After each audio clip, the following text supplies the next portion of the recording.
Good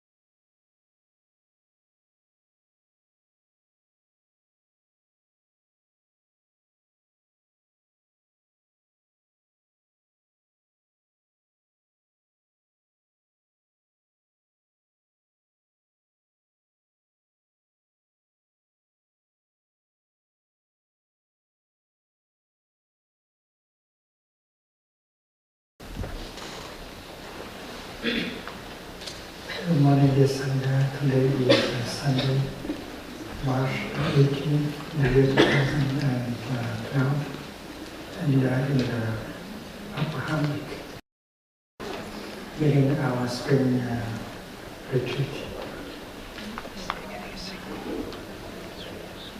Very nice to hear the sound of the rain.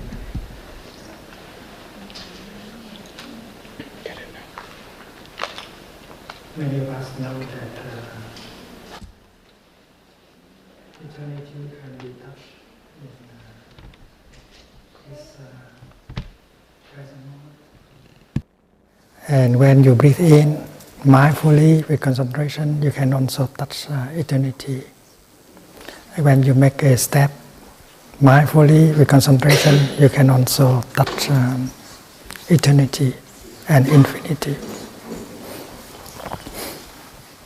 We have received a number of questions from a magazine in London, and we are supposed to offer some answers to these questions concerning global ecological collapse. There are 9 questions that have been sent to us a few days ago, and today we try to answer some of them. The first one is, do you believe humans can avoid a global ecological collapse? Or are we driving ourselves towards one? The second question, the urban population across the world is growing. What, if anything, is lost by our increasing switch towards being an urban species?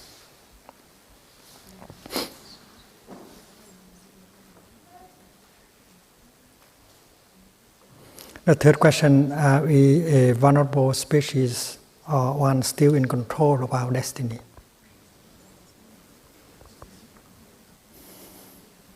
Each question requires one in-breath and one out-breath to be received. The fourth question, there is strong support for engineered solutions to our ecological problems. For example, reflecting the sun's rays, sucking up carbon emissions, or lab-grown meat. Is this the right approach for us to be taking?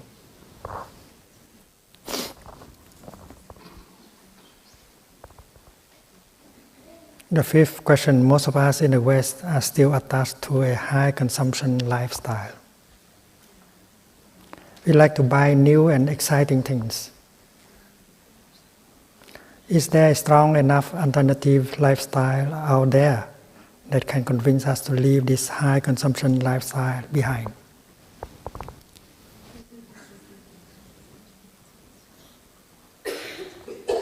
Six, have we found a new narrative, one that can help us learn to live more sustainably before it is too late?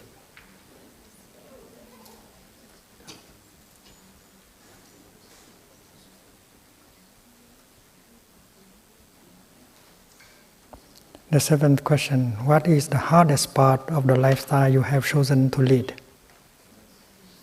And how do you attract young people to follow?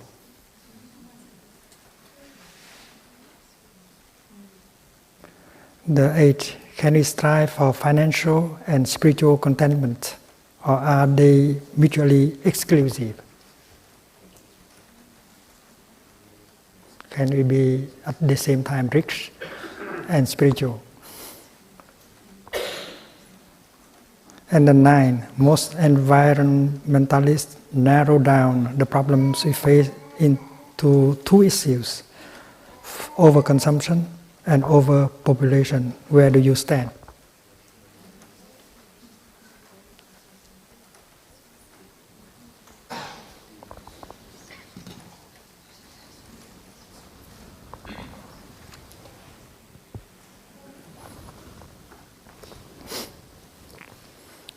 I think we should try to answer the first and the third one because they are connected. Do you believe humans can avoid a global ecological collapse? Are we driving ourselves towards one? Are we a vulnerable species or one still in control of our destiny?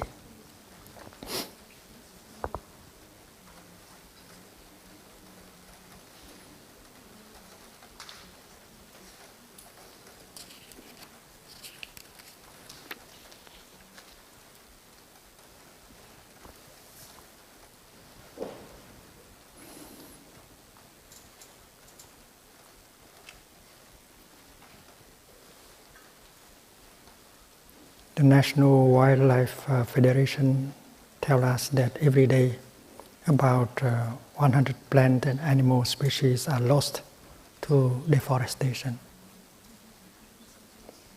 Extinction of species is taking place every day. In 1 year, there may be 200,000 species going to extinction. That is what's happening. That's not the problem of the future. It's going on now. And we know that 151 million years ago, there already global warming caused by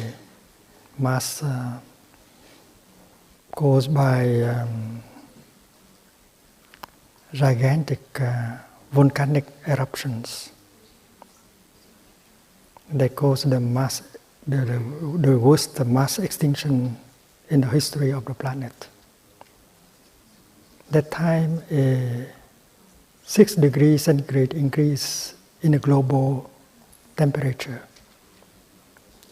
and was enough to kill up to 95% of the species that were alive on Earth.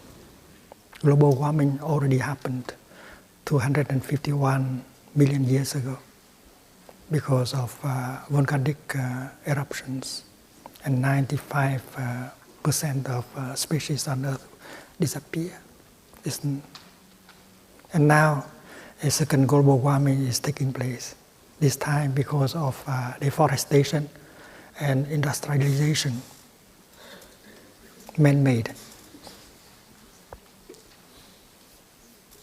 And maybe in 100 years, there will be no more humans on the planet. Just 100 years.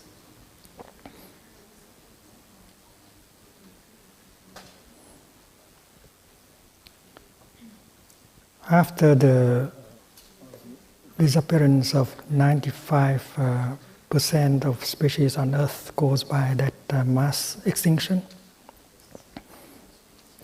the Earth took 100 million years in order to restore life as we see now on Earth.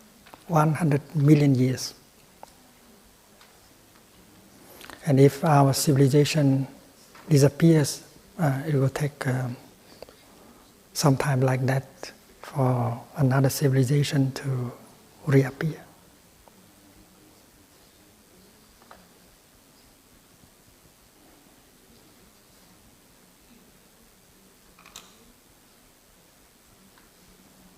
When volcanic eruptions happened,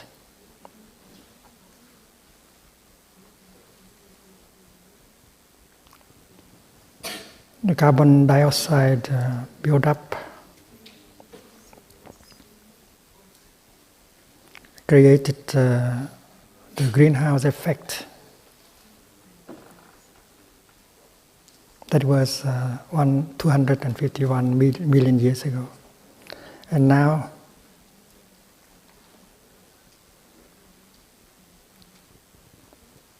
the building up of carbon dioxide is coming from our own lifestyle and our industrial activities.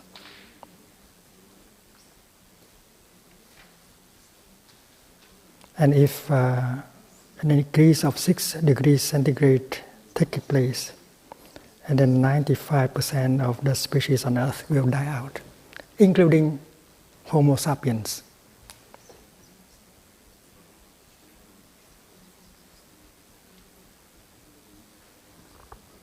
That is why we have to learn how to touch eternity with our in-breath and out-breath.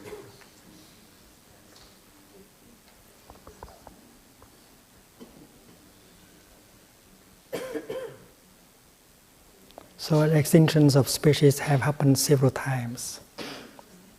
Mass extinction have happened already 5 times, and this one is the 6th. But according to the Buddhist teaching, there is no birth and no death. After extinction, things will reappear in other forms. So you have to breathe very deeply in order to acknowledge the fact that we humans may disappear in just 100 years on Earth. And you have to learn to accept that hard fact. You should not be overwhelmed by despair. The solution is to learn how to touch eternity in the present moment.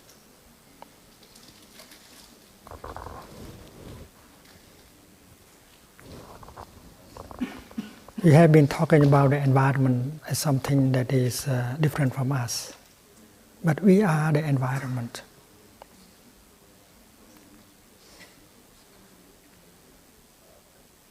The non-human elements are our environment, but we are the environment of non-human elements. So we are one with the environment. We are the environment. We are the earth. And the earth has a capacity to restore balance. And sometimes many species have to disappear in order for the balance to be restored. Maybe the flood, maybe the heat, maybe the air.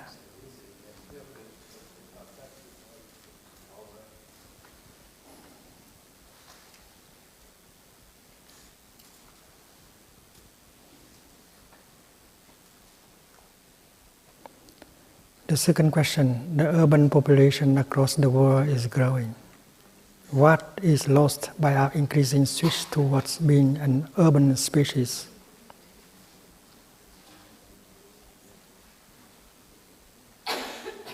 Well, the life in the cities and life in the countryside, now they are connected because we have to feed the city. That is why the countryside has to change.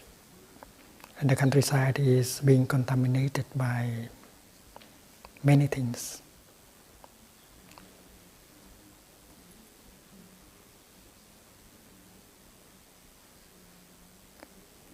The countryside has to use a lot of antibiotics, poisons, insecticide in order to provide the cities with food and things like that.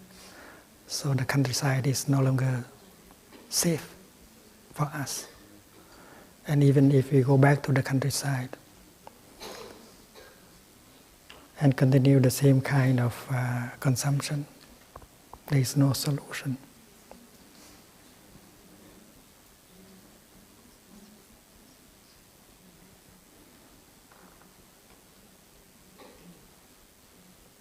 Whether you are in the city or you are in the countryside, you are losing. You are losing a lot. Even now, in the countryside, we have more chance to touch nature, to touch the earth. It's a little bit easier to heal ourselves with the practice of touching the earth in the countryside. But the countryside is also losing itself for the sake of the cities. The fourth question, there is strong support for engineered solutions to our ecological problems, like reflecting sun rays, sucking up carbon emissions, or lab-grown meat. Is this the right approach for us to be taking? That might help, but that is not enough. What we need is a transformation of our consciousness, our idea of happiness, our lifestyle.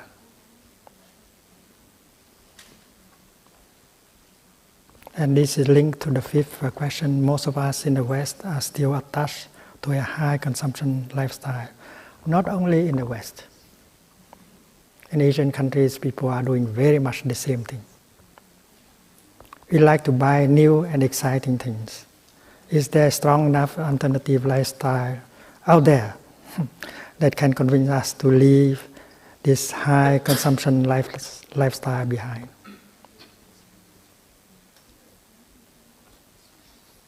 We are seeking for happiness, but there is suffering inside of us. There is a big vacuum inside of us. That is why we are looking for things outside in order to fill up the vacuum inside. That is our situation. We are getting sick. We don't feel at peace with ourselves. We have a big vacuum inside, and we don't know how to fill up that with better things. So we look for consumption. We think that if we can buy new and exciting things, and then we can forget the vacuum inside. But that does not seem to have an effect. We are buying more and more, but we do not feel that kind of fulfillment. We need love. We need peace. But we do not know how to create love and peace. So we are looking for other things in order to cover up that kind of suffering, that kind of vacuum in us. Of course, there must be some kind of lifestyle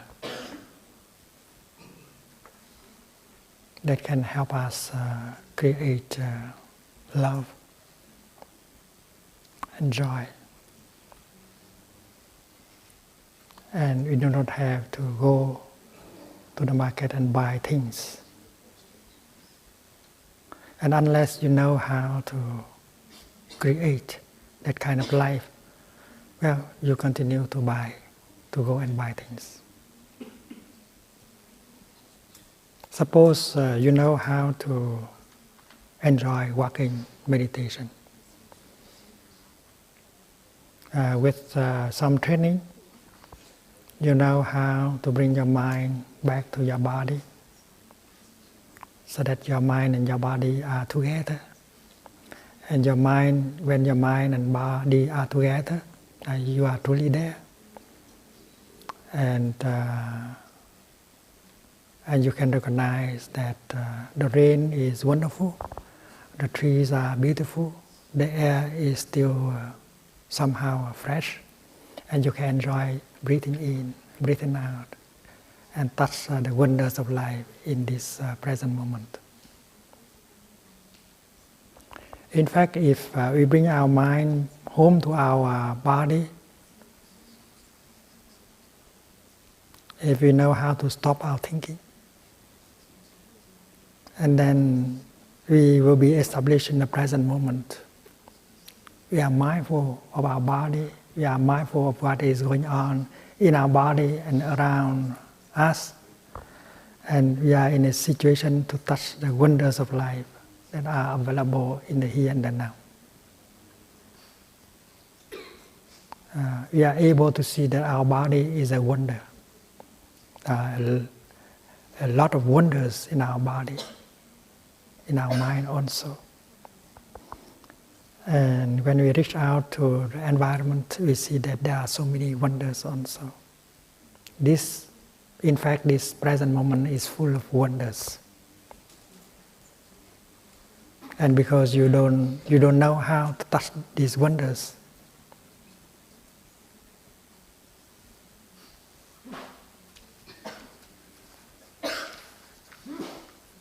you don't know how to appreciate life, to appreciate what is there. And you run in order to look for something that you think will make you happy.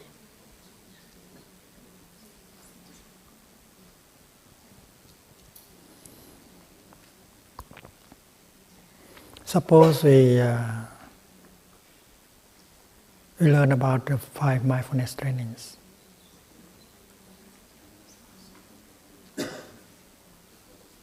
The 5 mindfulness trainings is kind of lifestyle that is born from a vision called interbeing.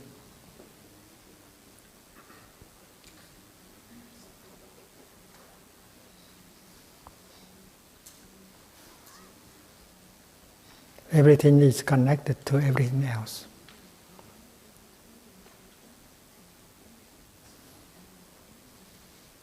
Your happiness and the happiness of other species interact.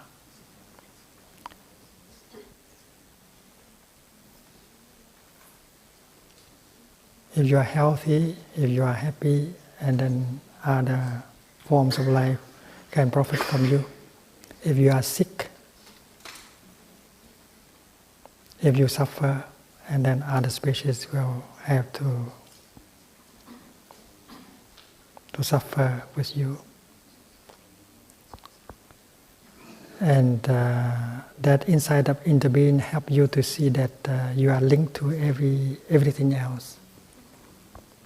And to protect yourself, you have to protect nature and every other species.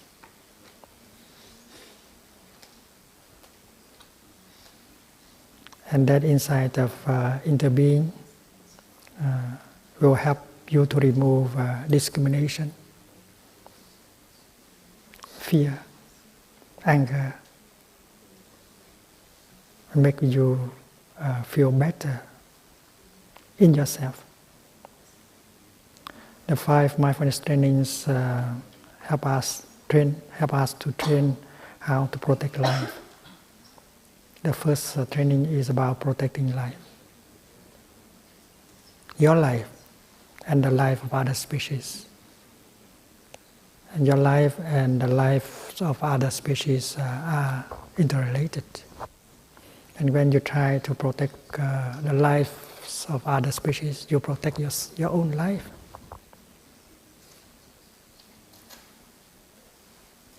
In order to protect ourselves, we have to protect others. And that is the practice of the first mindfulness training.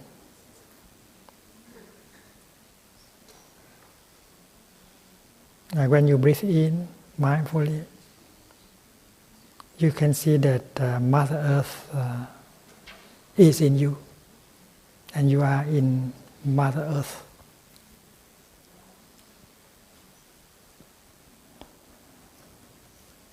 And that kind of insight helps you to remove your fear of dying.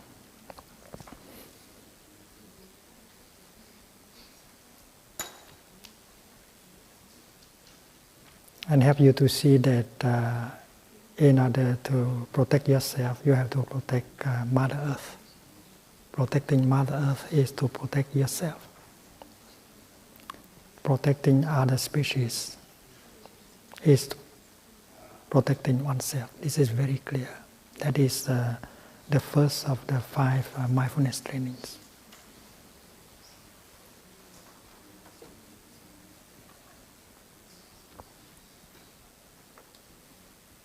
If you think that you are intelligent enough as a species, and then you may be able to use your talent, your technologies, your love, your insight in order to protect the lives of other species.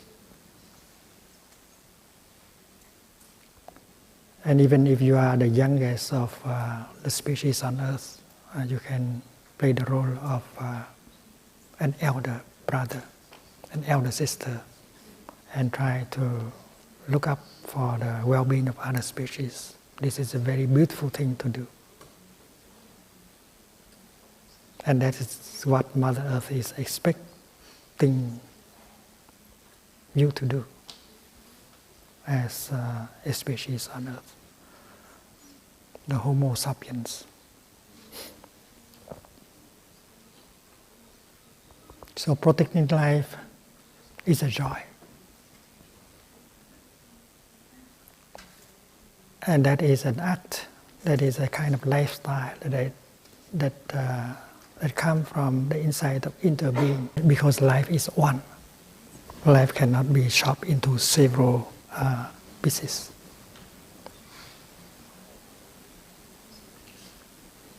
And to live in such a way that helps you to protect life can bring you a lot of joy, because that is love itself.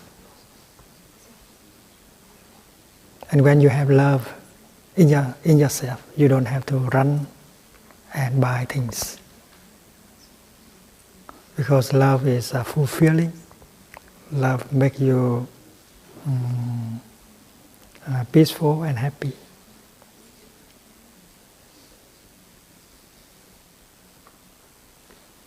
And the third mindfulness training is about love, true love, cultivating true love. And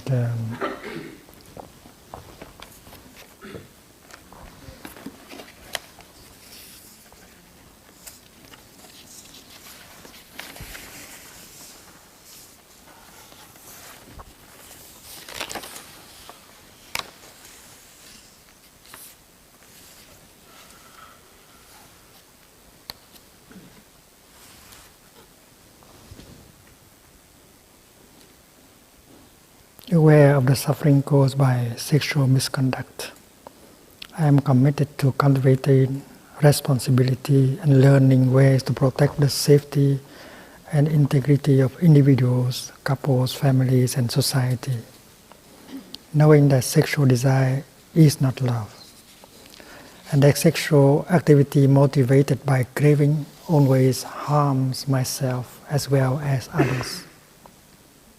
I am determined not to engage in sexual relations without true love and a deep, long-term commitment established in the presence of the family and friends.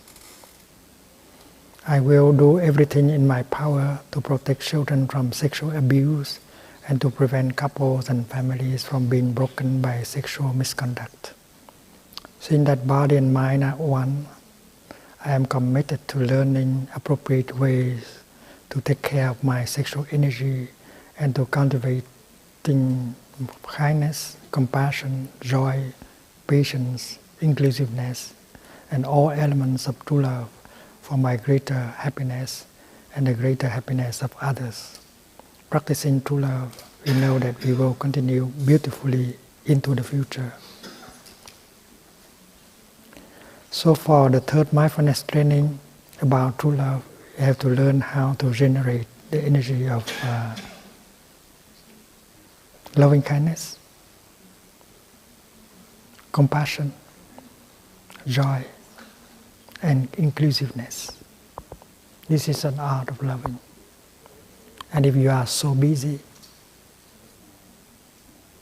If you only think of consuming, how do you have the time in order to love?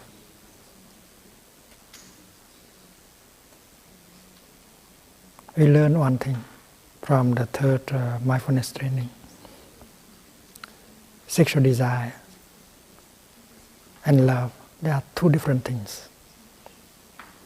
Because love can only build, heal, rebuild, heal.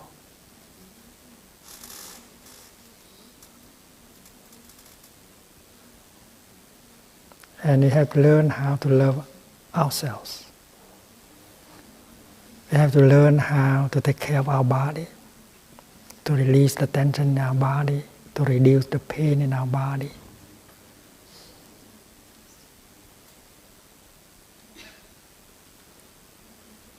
And there are very concrete ways to do it.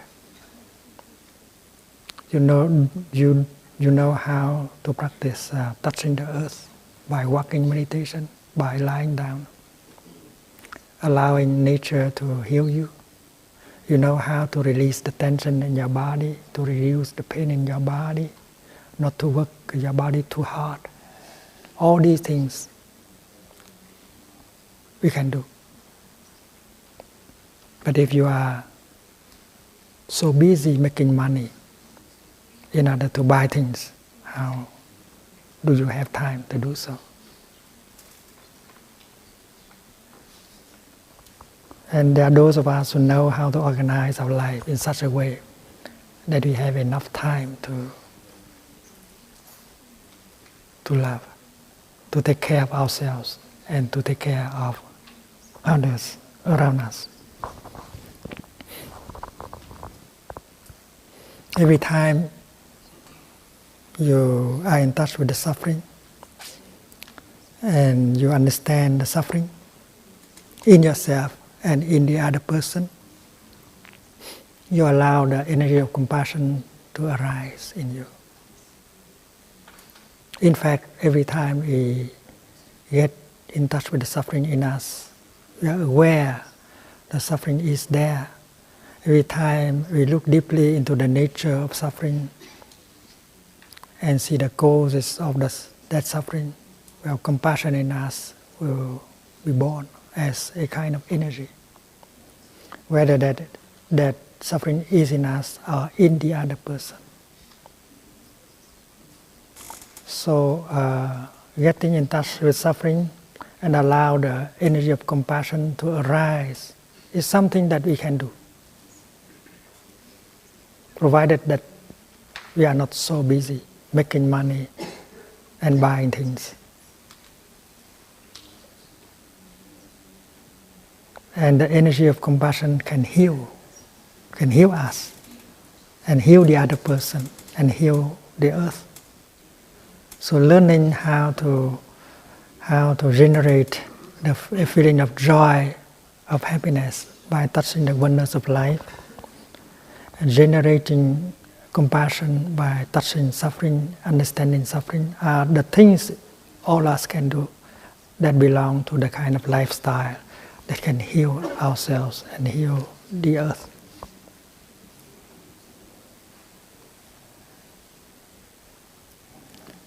So the third training is about true love, and this is possible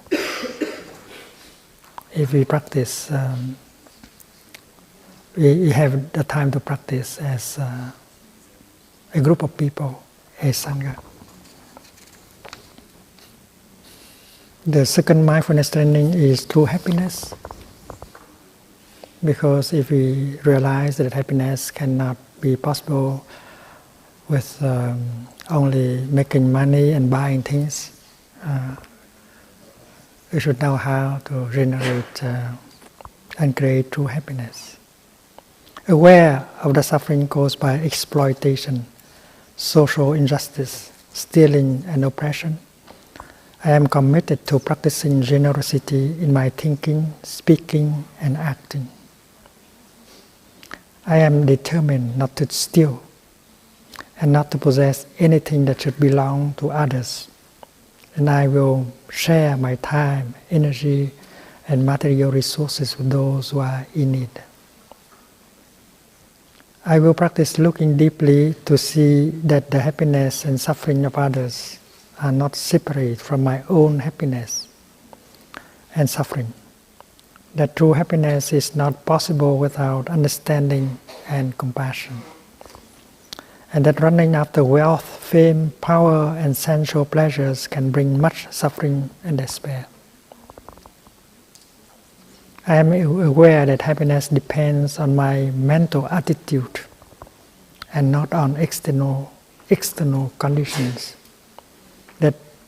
And that I can live happily in the present moment simply by remembering that I already have more than enough conditions to be happy. That is the practice of mindfulness. I am committed to establishing a livelihood that will help reduce the suffering of living beings on earth and reverse the process of global warming. So this proves that true happiness is possible. We should stop running after fame, power, wealth, and sensual pleasures. We should recognize the wonders of life that are available in the present moment. We should be able to help ourselves and other people suffer less. And that is something very concrete to do, that belongs to the lifestyle that we are looking for.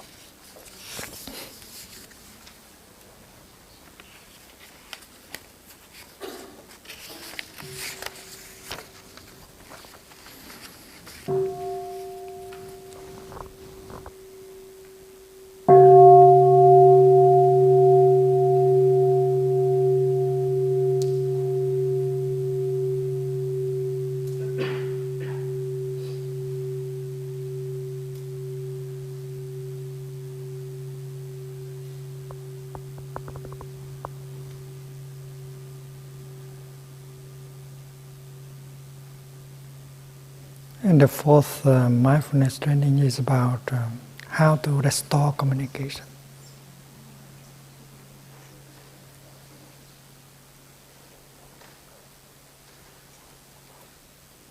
Between father and son, father and daughter, mother and son, mother and daughter, partner and partner, brothers and brothers, brother and sisters, and so on.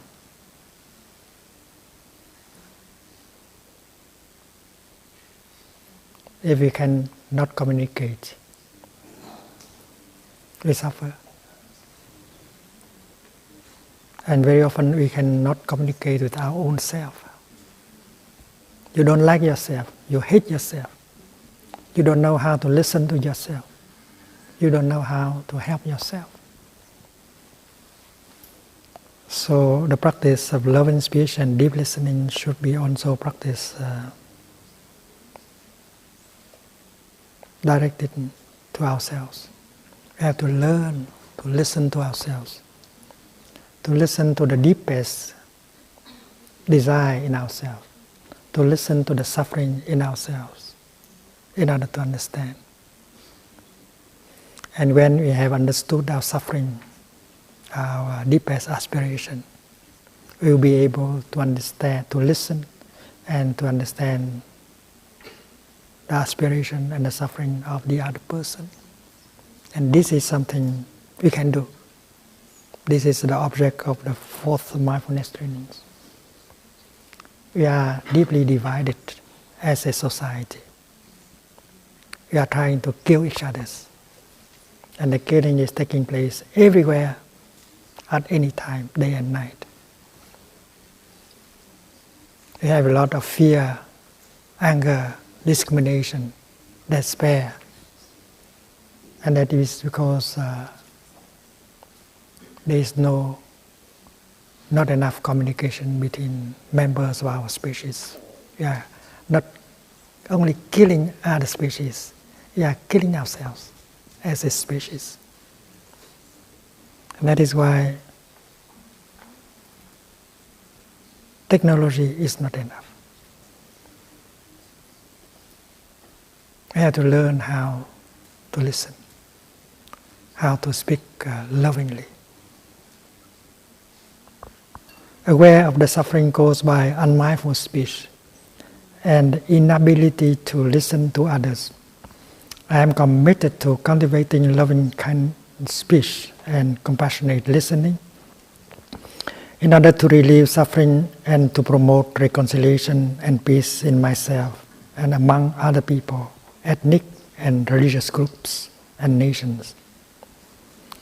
Knowing that words can create happiness or suffering, I am committed to speaking truthfully using words that inspire confidence, joy, and hope. When anger is manifesting in me, I am determined not to speak.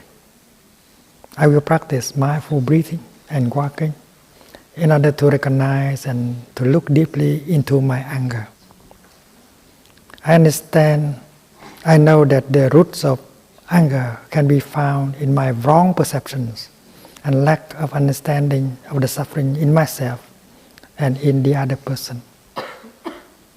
I will speak and listen in such a way that can help myself and the other person to transform suffering and see the way out of difficult situations. I am determined not to spread news that I do not know to be certain and not to utter words that can cause division or discord. I will practice diligently with joy and skillfulness in order to nourish my capacity for understanding, love, and inclusiveness, and gradually transform anger, violence, and fear that lie deep in my consciousness.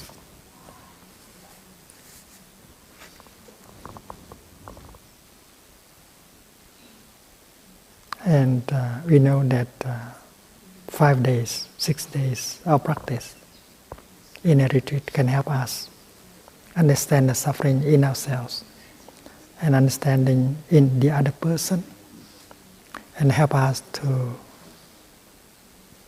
know how to listen to the suffering in us and the suffering in the other person.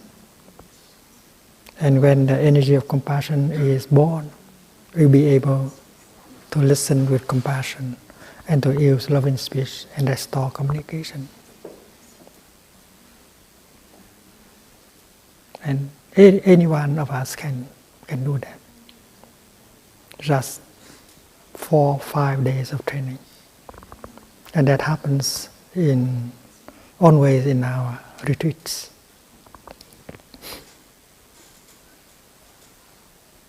So that is part of the lifestyle that we are looking for. It's there. That's a noble style of living. And you don't need to be a Buddhist in order to adopt that kind of lifestyle. The 5th mindfulness training is about nourishment and healing. And all of us need nourishment and healing. Most of us are sick. We don't know how to go back to nature and get the healing. We don't know how to generate the energy of compassion and joy in order to heal ourselves.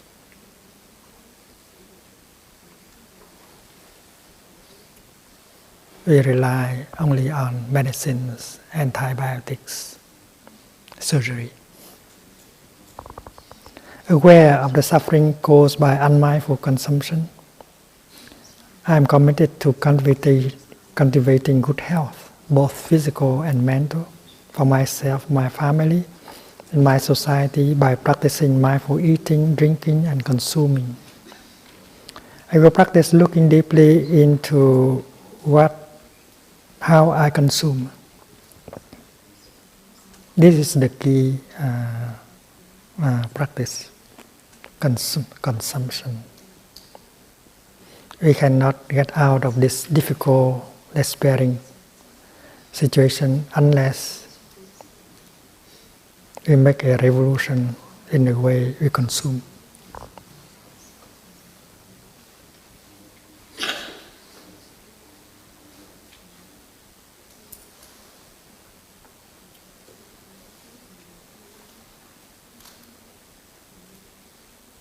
I will be aware of what I eat, what I consume through my senses, and what intentions and mental state I cultivate in my consciousness.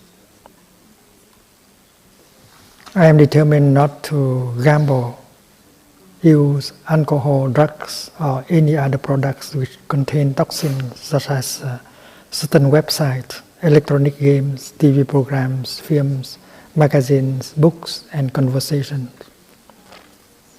I will practice coming back to the present moment to be in touch with the refreshing, healing, and nourishing elements in me and around me, and not letting regrets and sorrow drag me back into the past, nor letting anxieties, fear, or craving pull me out of the present moment. I am determined not to try to cover up loneliness, anxiety, or other suffering by losing myself in consumption. I will contemplate interbeing and consume in a way that preserves peace, joy, and well-being in my body and consciousness, and in the collective body and consciousness of my family, society, and the earth.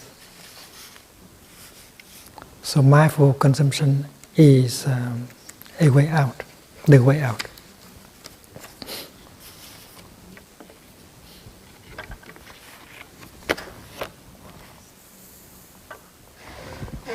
So that is to try to respond to the fifth question. Most of us in the West are still attached to a high consumption lifestyle. We like to buy new and exciting things. Is there a strong enough alternative lifestyle out there that can convince us to leave this high consumption lifestyle behind? And the sixth question is the same. Have we found a new narrative, one that can help us learn to live more sustainably before it is too late?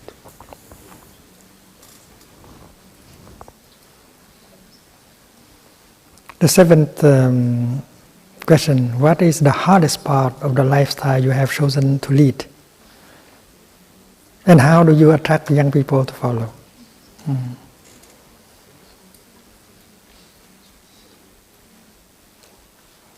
I don't think I have deprived myself of anything I like by choosing to be a monk. In fact, I enjoy the life of a monk.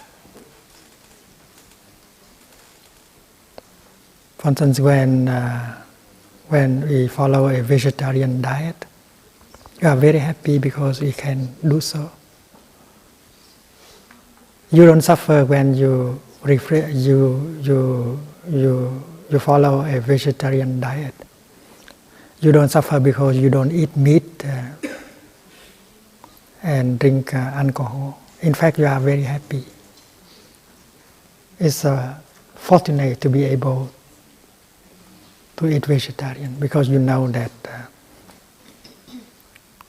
you don't have to eat the flesh of other species in order to be alive.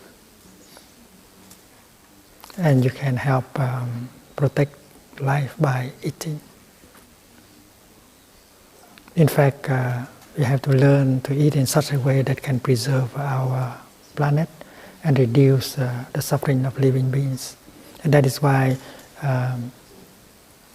eating vegetarian can be a great joy, especially when you know how to cook. Of a lay practitioner. Because as a monk, you live in the community. And you follow the community, sitting meditation, walking meditation, eating on time. It's so easy. And you know that the third mindfulness training about sexual misconduct is much easier for a monk to practice the third mindfulness training than a lay person. The easiest to practice is to be a monk. Believe us. We don't deprive ourselves of anything. In fact, we have a lot of joy living together. we build a lot of, we have a lot of time to build brotherhood, sisterhood that sustain us. A romantic love cannot last as long as brotherhood and sisterhood. And our suggestion is that we should not continue to rush into the cities, but we should try to create communities in the countryside, like Plum Ridge. You can create a lay community, and it's not necessary to be a Buddhist community, just a community. And we can organize like the kibbutz and share our cars, our tractors, our children. The presence of children in a community is very wonderful. And you don't have to be father and mother in order to enjoy the presence of young people or children. I became a monk when at the age of 16. And I don't feel that I suffer because I don't have children, because I have so many spiritual children, monastic and lay children. I enjoy very much sitting with them, walking with them. In our retreats, children enjoy also holding my hand and do walking meditation. So I don't feel that I am deprived of having children. So in a community, even if you don't have children, you can look on children of other couples as your own children. You can establish your own school where you can teach them the 5 mindfulness trainings, the art of being happy, how to breathe, how to relax, how to build brotherhood and sisterhood from the beginning. You can establish communities in like Plum Village, a few hundred people living together, and you share apartments, houses, cars. You don't have to use many cars. You can reduce the number of cars by 2/3. Because as living in the city, every house has to have one car, 2 cars. Every person needs a car to go and study or to work. That's too many. But living as a community of 200, 300 people, you use much less car. You can use public. You have community cars. You can share refrigerators. You can share tractors.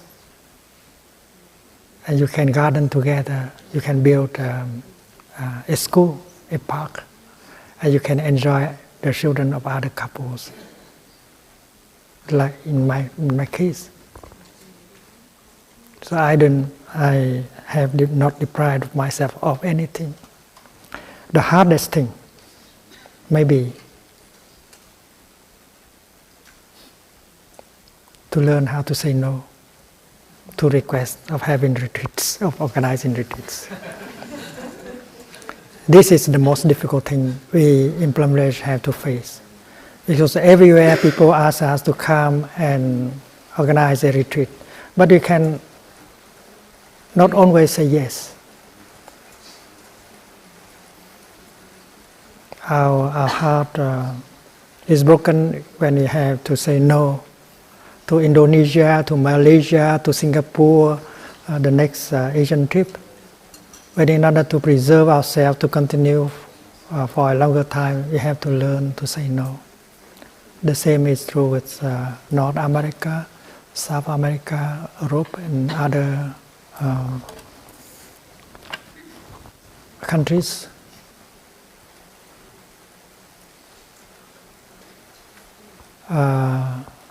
There's so many retreats already. We cannot afford to create more, to offer more. And that is why I think if I say that there is one hard thing in our life is to say no. Because the need to have a retreat is everywhere. It's felt very clearly everywhere. And how do you attract young people to follow? Well, we don't try to attract young people at all. They just come.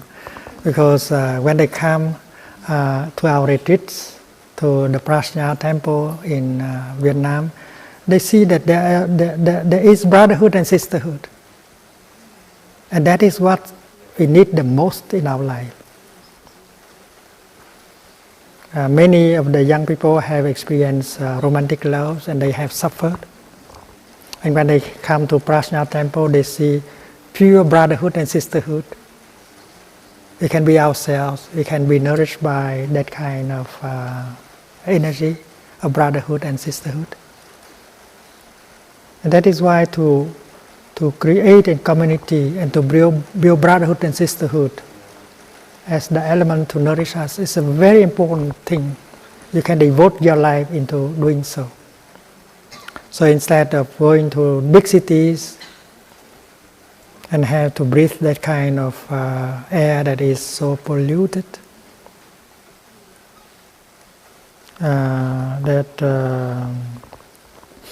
you can organize, we can organize so that we can create many small communities in the countryside and trying to live in such a way that can help protect Mother Earth, protect the environment.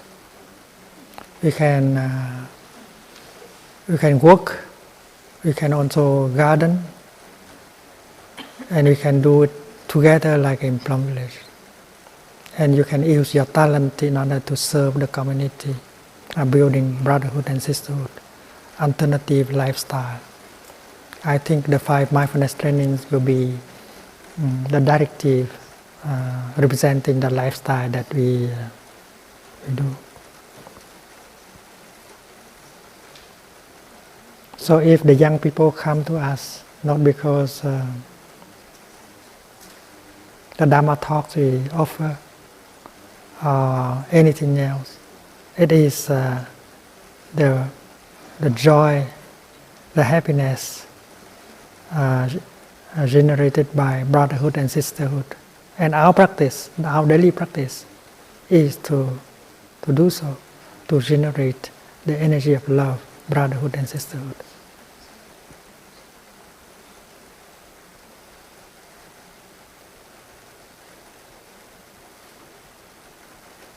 There should be a political party in France that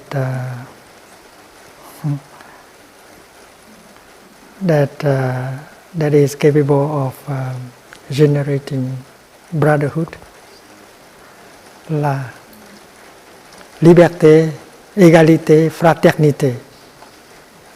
We know that fraternité, brotherhood is important, but we only talk about it. We don't know how to generate fraternité. So if there is a political party that has the power to generate fraternité, we will join that political party. But many people just talk about it. And establishing small communities like that will truly generate the energy of brotherhood, sisterhood.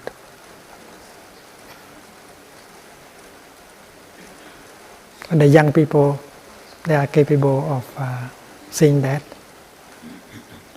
And many of them will devote their life into Sangha building in order to generate that energy that you cannot buy in supermarket. Can we strive for financial and spiritual contentment? Or are they mutually exclusive? It means, can you be both rich and spiritual? But do we need to be rich? Do we need to make money? In privilege, we also need money, but not to buy things, to consume things. We need the money to organize a retreat, to hire a bus, to build a Sangha quarters, to build a meditation hall.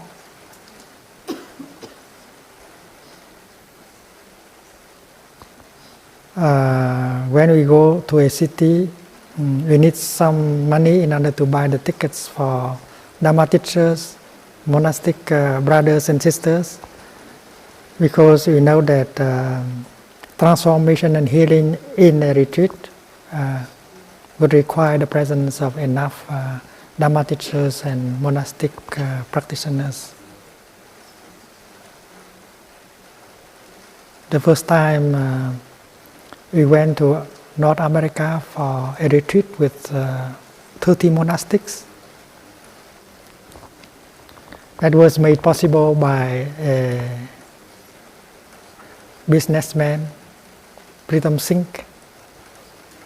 We did not think that we can bring 30 monastics to North America to organize retreats. But he said that, well, he go make a donation so that we can buy 30 air tickets for 30 monastics. And in fact, if Thầy goes alone, he can also organize a retreat, but the outcome of the retreat cannot be compared with a retreat with 30 monastics. So after that venture, people see the advantage of having monastics in a retreat, and that is why they have supported in order for us every time to come to America, we can bring 30 or even more. But we seek financial support not for buying new and exciting things, but to have more place for practitioners to stay during a retreat, to bring more monastics to a retreat, to build a meditation hall, or to build a monastic quarters, and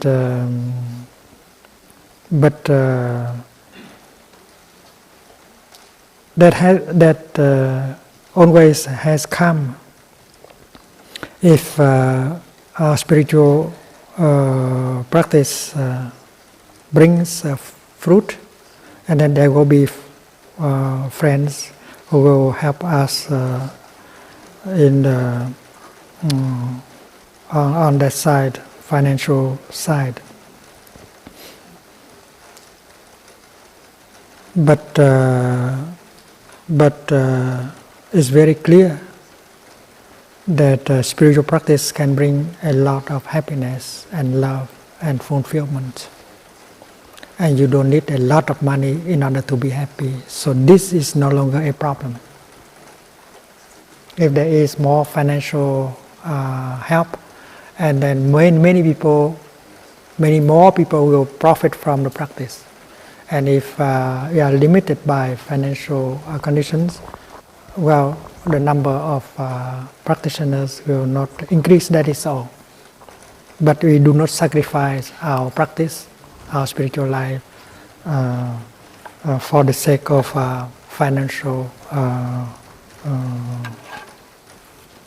realization. I'm happy because there is only one more question. Most environmentalists narrow down the problems we face into two issues: overconsumption and overpopulation. Where do you stand? Where do we stand? Of course, we have to reduce consumption. we have to consume in such a way that can reduce the suffering of species on earth. This is very clear. But we have to reduce population also. And to be a monk or nun is one of the ways to reduce overpopulation. So I am calling for you to join us as monks and nuns.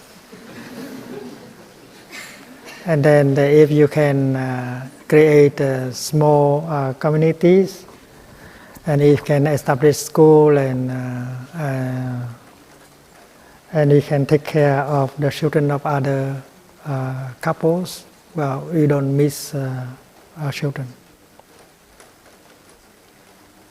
So based on my own experience as a monk, I have not deprived myself of anything in life. In fact, I enjoy a lot. And although I do not have blood children, I feel that I have a lot of children, and they give me a lot of joy and energies and freshness. So I think we have to act on two levels. We have to go down in consumption and go down in population, and this is possible. And we don't have to deprive ourselves of anything, including the presence of children in our life. Type of life is good enough. So let us enjoy the rest of our mindfulness day together as a community. Thank you.